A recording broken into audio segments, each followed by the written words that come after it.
Hello everyone, कैसे हो आप सब। सबसे पहले तो अगर आप चैनल पर नए हो तो चैनल को सब्सक्राइब जरूर करें। आज हम पढ़ेंगे उदा बावलकर जी के बारे में, जो आपका 6 मार्क्स में क्वेश्चन आ सकता है।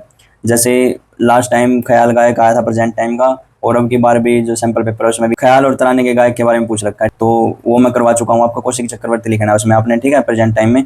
और कुछ परसेंट चांस होते हैं ध्रुपद गायक के बारे में आने के, तो मैं आपको उदय बावलकर जी का भी करवा रहा हूँ। इसे भी आप पढ़ कर चले जाना। देखो, या तो खाली ध्रुपद गायक लिखा होगा, प्रेजेंट टाइम के किसी ध्रुपद गायक के बारे में लिखो, अपने शब्दों में एनालाइज करो, जिससे आप इम्प्रेस्ड हो, ठीक है। कुछ इस तरीके से आएगा। तो खाली ध्रुपद गायक लिखा हो तब भी आपने यही लिखना है, और अगर ख्याल और ध्रुपद गायक लिखा हो तब भी आपने यही लिखना है। ख्याल और ध्रुपद गायक में क्या लिखोगे? उदय बावलकर। और ख्याल और तराना का आ जाए तो कौशिक चक्रवर्ती लिखना है, ठीक है। प्रेजेंट टाइम की बात कर रहा हूँ मैं, प्रेजेंट टाइम में लिखना है। अब देखो, पढ़ते हैं इनके बारे में। उदय बावलकर एक प्रसिद्ध ध्रुपद गायक है। इनका जन्म 5 फरवरी 1966 को मध्य प्रदेश के उज्जैन में हुआ था। इसके बाद लिखोगे इसमें, उन्होंने मुंबई में गुरु शिक्षा परंपरा के तहत जिया फरीदुद्दीन डागर और बाद में अपने गुरु के बड़े भाई जिया मोहीउद्दीन डागर के संरक्षण में ध्रुपद की शिक्षा ली। इसके बाद क्या लिखोगे? इनकी मेहनत, लगन और रियाज ने इनको एक अच्छा गायक बनने में मदद की। इन्होंने शास्त्रीय संगीत के मूल तत्वों को समझा और उन्हें अपने गायन में शामिल किया। इसके बाद लिखोगे, इनके गायन में गहराई होती है, इनका गायन भावपूर्ण होता है।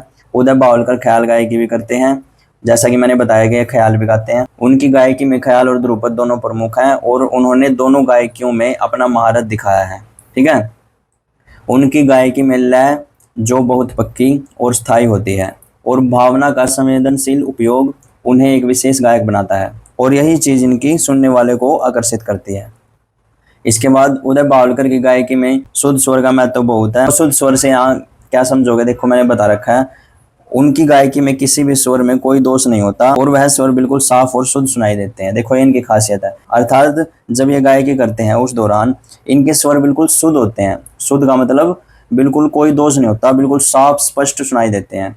ये बात ध्यान रखनी है आपको। एक दो लाइन तो तुम अपने आप से भी ऐड कर सकते हो इसमें। ये बहुत अच्छा गायन करते हैं, इनसे लोग प्रभावित होते हैं। मैं जैसे मैंने बताया यहाँ पर, देखो, भावना का संवेदनशील उपयोग, अर्थात इस तरीके से भाव प्रकट करते हैं कि लोग प्रभावित हो जाते हैं, खुश होते हैं, आकर्षित होते हैं, ठीक है।